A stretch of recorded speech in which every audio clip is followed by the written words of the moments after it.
Right along, next to Joey is Monique Davis.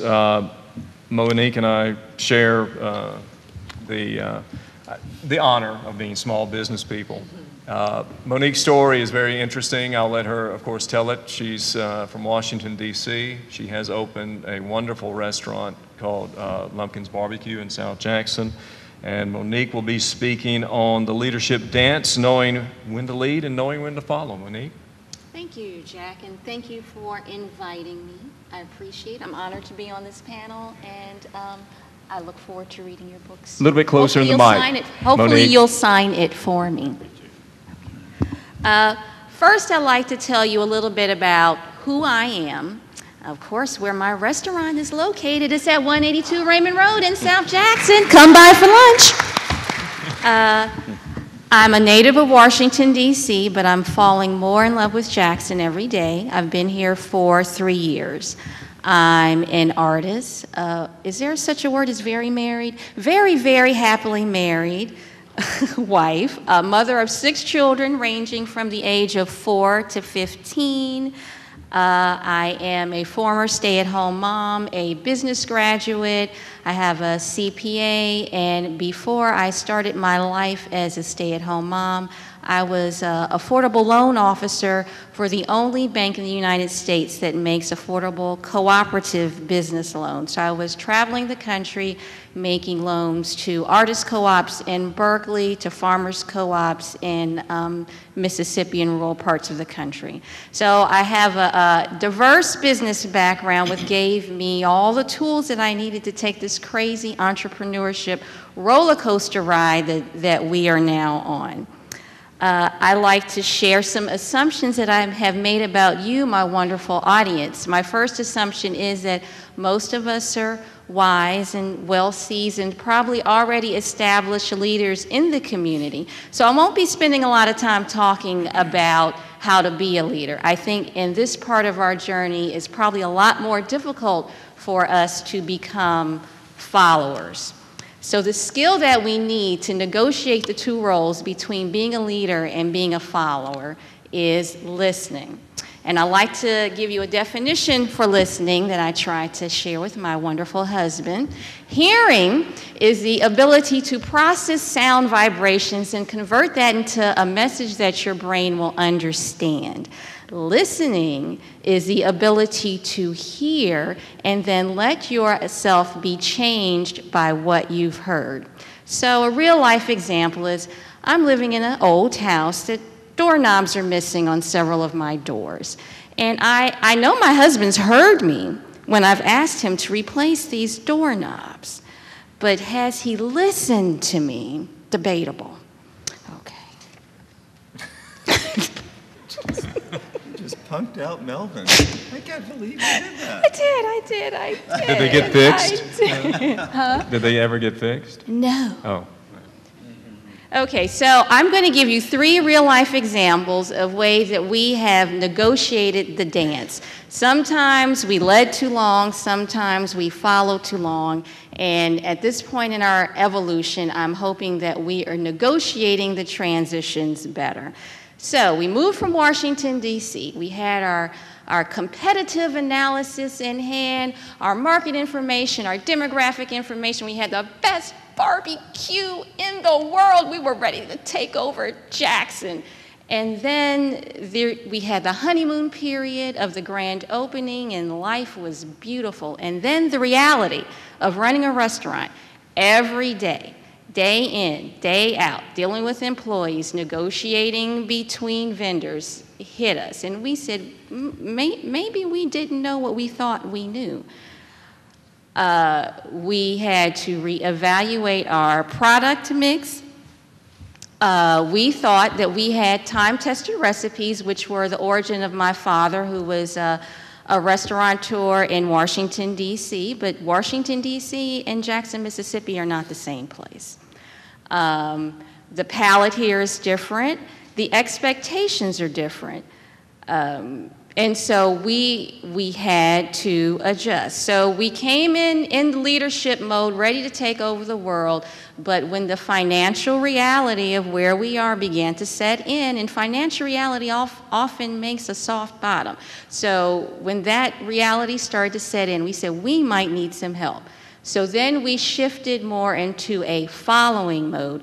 We called into Calvary. We have a family in Texas who owns Harlan's Barbecue. And so, contrary to what Jeff believes, we did not sell our souls to the devil to get the beef brisket recipe. It came from Texas. So they came in, they gave us a tool that we could hit the marketplace with. So after we refined that product, we hit every market we could to get our product in people's mouths. So we went to the Clinton Farmers Market, we went to the Belhaven Farmers Market, we did the Crystal Springs Tomato Festival, we did grand openings for, Kiss Your Baby. We did anything we could to get our product into people's mouths, because once they tasted our product, they would come back. But the issue for us was getting our product. So we have this huge 6,400 square foot facility, which we underestimated the impact of our location on getting people to our door. So we decided that we would go to where our customers were. So that saved us for the first round. So in our first evolution, we led, then we followed, and then we led again when we had finally determined what our niche product was. So evolution 2, now we have a product, but we still need to get people to our physical location. So we met a chef who had lost her location but had a following. So we thought, the rainbow came out, the doves, what a perfect marriage, what a perfect marriage. Who could ask for more? We have the place and she has the following. But as a lot of you seasoned business professionals know, that partnerships that often start off with, often end in, okay? So while we were in a honeymoon period for a while, we made some concessions in terms of distracting from our brand. We included things in our inventory. We included things on the menu. We converted our model from more of a plate lunch to a buffet model, which is something that's more accepted in the South, but is not something necessarily we were wed to. But we did get the customers. So we learned a lot. But as I said, partnerships are challenging, and when we began to listen to our own internal voices and our own conscience, we said this is not a long-term sustainable solution for us. So while this is all neat and tidy, and I wrapped it up in 2 minutes, of course it was a more painful process in reality. So now we are in stage number 3, which I call the Facebook stage. So I hope everybody here is a friend of me on Facebook, or at least a fan, because I want to be to 1,000 fans by the end of the month. So, you all help me get over the hump. So Facebook allows us to listen to our customers a lot more quickly. It accelerates the listening process.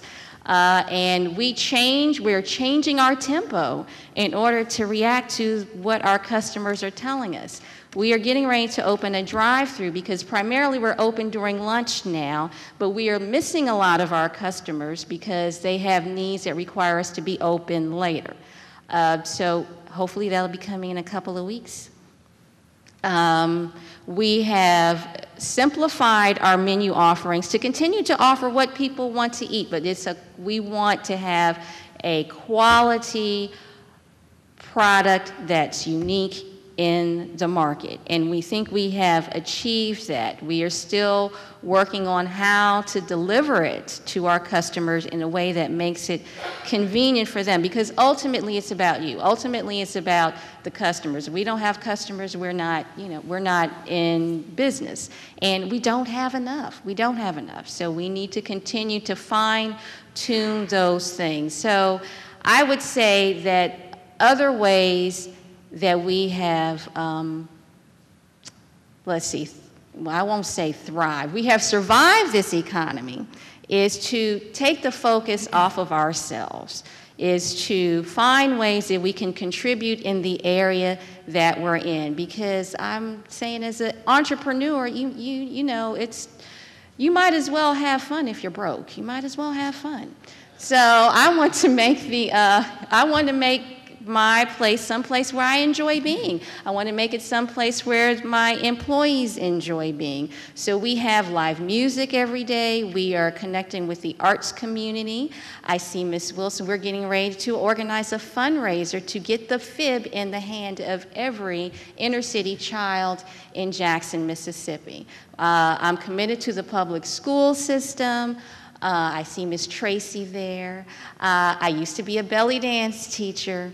You know, got to diversify those streams of income. So we are always trying to think outside of the box. But ultimately, if we can give our customers a good product and give back to the community, that is our core mission. That's what we want to do. We want to do good, and we would like to make some money. I'm tired of being an unintentional not-for-profit. So come for lunch.